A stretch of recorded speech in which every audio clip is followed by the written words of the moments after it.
आप आईएएस बनो, आईपीएस बनो, आप जज बनो, एसडीएम बनो, बहुत सारी पोस्टें खाली है। मैं आपसे एक बात ये कहना चाहता हूँ कि आप लोग बीए कर रहे हैं तो ईमानदारी से कीजिए बीए को। हमने बीए तो कर ली, लेकिन हमारी कोई खास बीए का फ़ायदा नहीं हुआ। इसको मजाक मत समझिए और इसको हल्के में मत लीजिए।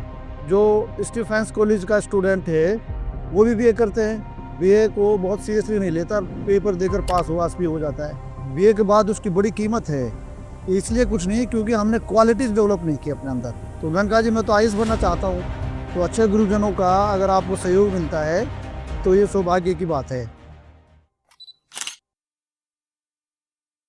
जो आज का समय है जिसमें बच्चे जो हैं खास तौर से कॉलेज में जो पढ़ रहे हैं, मैं आपसे एक बात ये कहना चाहता हूँ कि आप लोग बीए कर रहे हैं तो ईमानदारी से कीजिए बीए को।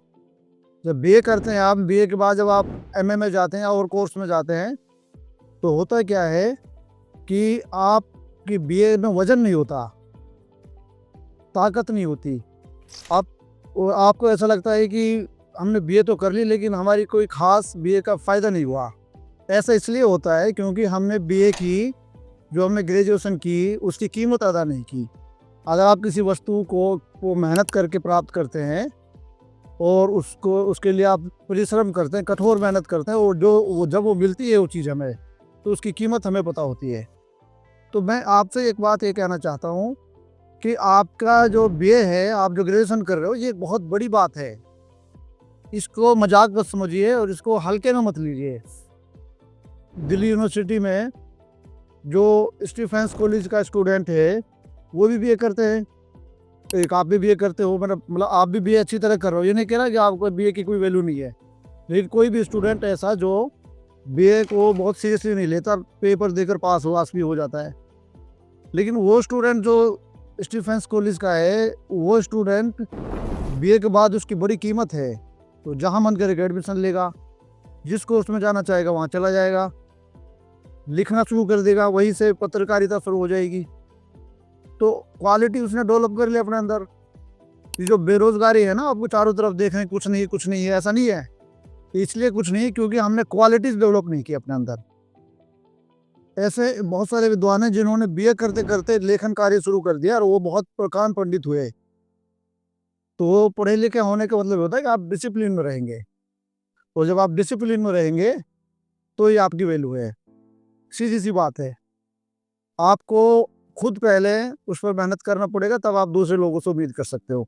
इसलिए हमारे कॉलेज के स्टूडेंट्स की कोई शिकायत नहीं है, सारे बच्चे अच्छे हैं। जब मैं जामिया मिलिया इस्लामिया में स्टूडेंट था एमए में, तो मेरे गुरुजी थे जीपी शर्मा। उन्होंने मुझे ये कहा था कि अब आप एमए में आ गए तो एमए को आप ऐसे कीजिए कि एमए आपकी ज़िंदगी हो, सब कुछ हो इसी में। तो मैंने कहा जी मैं तो आईएएस बनना चाहता हूँ। उन्होंने कहा था कि बेशक आप आईएएस बनना चाहते हो, लेकिन एमए के साथ न्याय करना, आपको बहुत लाभ होगा। तो अच्छे गुरुजनों का अगर आपको सहयोग मिलता है तो ये सौभाग्य की बात है। तो मैंने उनकी बात को माना और मैंने एमए को बहुत अच्छी तरह किया।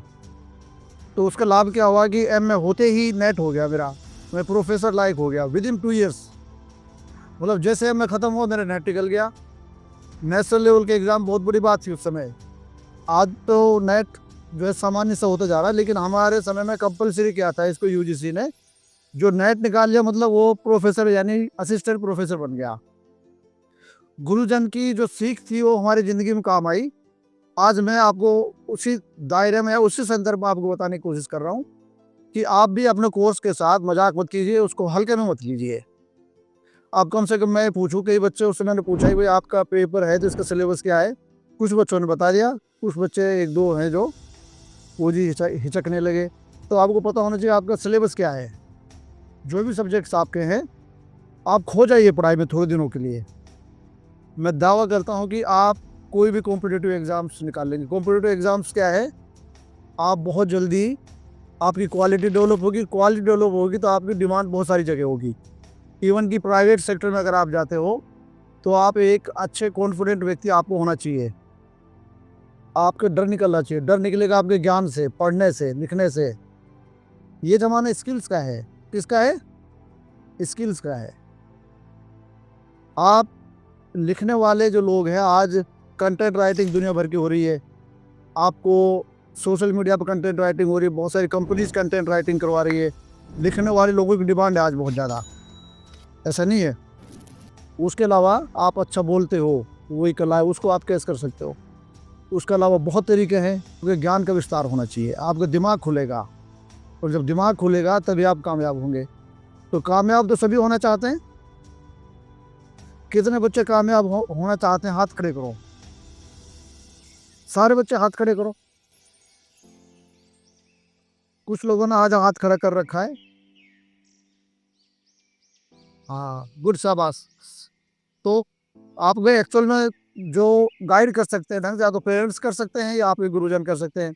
आपको करना क्या है कि टीचर से आपको गाइडेंस लेनी है, और जहाँ कोई ज़रूरत हो पूछ सकते हो आप क्लास में। मैं अपने नहीं कह रहा, और भी टीचर है, हर टीचर एक्सपर्ट होता है अपने सब्जेक्ट का, कोई भी हो, आपको मेहनत करनी है बस।